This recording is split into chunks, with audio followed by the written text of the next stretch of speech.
जो क्वेश्चन है काफी लोगों के माइंड में चल रहा है कि जो अभी नॉन फाइलर है अगर वो बाद में भी रिटर्न फाइल नहीं करते तो क्या उनके अकाउंट ऑटोमेटिकली कन्वर्ट हो जाएंगे। इन एलिजिबल पर्सन को हर तरह की ट्रांजेक्शन पे लिमिट फेस करनी पड़ेगी, चाहे उसने गाड़ी परचेज करनी, घर परचेज करना है। इवन कि आपने को अपना बैंक अकाउंट भी कोई ऑपरेट करना है या कोई नया अकाउंट अगर आपने ओपन करना है उस पर भी आपको लिमिट्स फेस करनी पड़ेंगी। जिस अमेरिकन गवर्नमेंट ने 2025-26 के बजट में नॉन फाइलर्स के लिए इकोनॉमिक ट्रांजेक्शन के ऊपर लिमिट लगा दी। इससे रिलेटेड सेक्शन 114 सी इंट्रोड्यूस करवाया गया जिसमें इकोनॉमिक ट्रांजेक्शन के ऊपर लिमिट अप्लाई की गई है। इसमें एक लिमिट लगाई गई है बैंक अकाउंट ऑपरेट करने के ऊपर, या फिर कोई न्यू अकाउंट अगर आप ओपन करेंगे तो भी आपको उस पर कुछ कंडीशंस मीट करनी पड़ेंगी। सबसे पहली कंडीशन ये है कि आपको एलिजिबल फाइलर बनना पड़ेगा कि आप अपना बैंक अकाउंट को ऑपरेट कर सकें या कोई नया अकाउंट ओपन कर सकें। अब एलिजिबल फाइलर बनने का मतलब ये है कि आपको लास्ट टैक्स ईयर जो चल रहा है, जो अभी जैसे अभी 2024 के ऊपर रिटर्न अभी फाइल हो रही है और एटीएल भी 2024 के बेस पे एफबीआई की वेबसाइट पे अवेलेबल है, तो आपने लास्ट टैक्स ईयर की जो रिटर्न है वो फाइल की हो। उसके साथ साथ आपके सफिशिएंट रिसोर्सेज की स्टेटमेंट है वो आपने एफबीआर को बतानी है कि आपके पास सफिशिएंट रिसोर्सेज हैं। इन्वेस्टमेंट एंड एक्सपेंडिचर की स्टेटमेंट है वो आपने एफबीआर को बतानी होगी। और इसके अलावा कोई और डाटा अगर एफबीआर आपसे डिमांड करता है तो आपको वो भी एफबीआर को प्रोवाइड करना पड़ेगा, तो आप एलिजिबल फाइलर की कैटेगरी में शामिल हो जाएंगे। अब इसमें क्वेश्चन ये आता है कि जो लोग अभी नॉन फाइलर कैटेगरी में शामिल हैं और उनका कोई इरादा नहीं रिटर्न फाइल करने का 30 जून के बाद भी, इसका मतलब है कि वो इन एलिजिबल पर्सन की कैटेगरी में फॉल कर जाएंगे। इन एलिजिबल पर्सन को हर तरह की ट्रांजेक्शन पे लिमिट फेस करनी पड़ेगी, चाहे उसने गाड़ी परचेज करनी, घर परचेज करना है। इवन कि आपने को अपना बैंक अकाउंट भी कोई ऑपरेट करना है या कोई नया अकाउंट अगर आपने ओपन करना है उस पर भी आपको लिमिट्स फेस करनी पड़ेंगी। अब जो भी अकाउंट आपके अभी चल रहे हैं, क्या वो 30 जून के बाद आसान कैटेगरी में ऑटोमेटिकली ट्रांसफर कर दिए जाएंगे या उसको एक किसी फेज वाइज किसी इन्वेस्टिगेशन से गुजारा जाएगा, इंक्वायरी की जाएगी।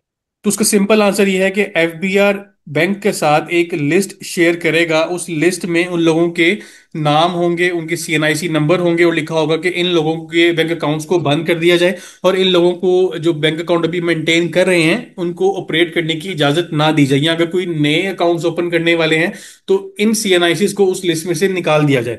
उसके बाद क्या होगा कि उनको इंस्ट्रक्शन इशू की जाएंगी बैंक्स को कि इनके करंट अकाउंट के ऊपर लिमिट्स लगा दी जाएं या इनके जो सेविंग अकाउंट है उनके ऊपर लिमिट लगा दी जाएं और उसको कन्वर्ट कर दिया जाए आसान कैटेगरी के अंदर, आसान अकाउंट के अंदर। अब ये जो लिस्ट होगी एफबीआर इशू करेगा किस डाटा को इस्तेमाल करते हुए, वो हम पहले भी डिस्कस कर चुके हैं कि एफबीआर बैंक से डाटा कलेक्ट कर रहा होता है। सेक्शन 165 जो एक स्टेटमेंट है जो बैंक फाइल करते हैं मंथली बेसिस के ऊपर, इसमें वो डाटा सारा प्रोवाइड कर रहे होते हैं। प्रॉफिट का कितना प्रॉफिट किस कस्टमर को मिल रहा है, कौन कितना कैश विड्रॉ कर रहा है, कौन कितना कैश डिपॉजिट कर रहा है, और इसके अलावा एक महीने में आपने कितनी क्रेडिट कार्ड की पेमेंट की। इन सारे डाटा को यूज करते हुए एफबीआर एक लिस्ट बनाएगा। उस लिस्ट में उन लोगों को वो डाल देगा जो हाई रिस्क कैटेगरी है, जिनके पास काफी ज्यादा फंड्स पड़े हुए लेकिन वो अपनी रिटर्न फाइल नहीं कर रहे। एफबीआर हो सकता है पहले लोगों को नोटिस करे रिटर्न फाइल करने का कहा जाए, लेकिन अगर मल्टीपल नोटिस के बाद भी वो लोग रिटर्न फाइल नहीं करते तो फिर ये लिस्ट बैंक को फॉरवर्ड कर दी जाएगी और इसके ऊपर फिर रिस्ट्रिक्शन लगा दी जाएगी कि वो अपने अकाउंट मेंटेन ना कर सकें। उनके जो भी अकाउंट अभी चल रहे हैं उनको बंद कर दिया जाएगा और अगर वो ऑपरेट करना चाहते भी हैं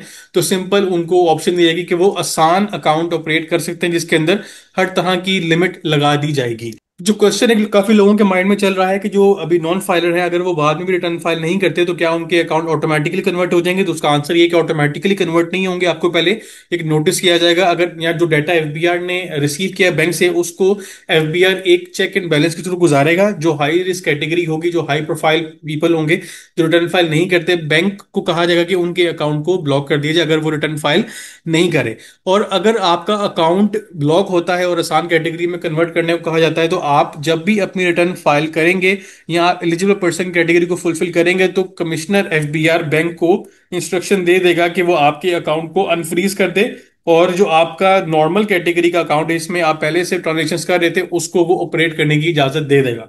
तो रिसेंट अपडेट थी रिगार्डिंग बैंक अकाउंट्स जो कि 30 जून के बाद एप्लीकेबल हो जाएगा ये लॉ, और जिन लोगों ने रिटर्न फाइल नहीं की होगी उनको कॉन्सिक्वेंसेज फेस करने पड़ेंगे। इंशाल्लाह नेक्स्ट वीडियो में टॉपिक डिस्कशन होगी। अपने ध्यान रखिएगा। अल्लाह हाफ़िज़। मैंने अपने व्हाट्सएप पे चैनल बनाया है सीए पैकेज शेख के नाम से। इसमें जितनी भी रीसेंट अपडेट्स हैं वो आपको एक्सक्लूसिवली यहाँ पे अवेलेबल होंगी, रियल टाइम पे आपसे शेयर की जाएंगी। उसके बाद वीडियो में जो भी मैं डिस्कशन करता हूँ उसको मैं पहले ही ग्रुप में बता दूंगा इंशाल्लाह कि जो आज हम डिस्कशन करेंगे वो किस टॉपिक के ऊपर होगी।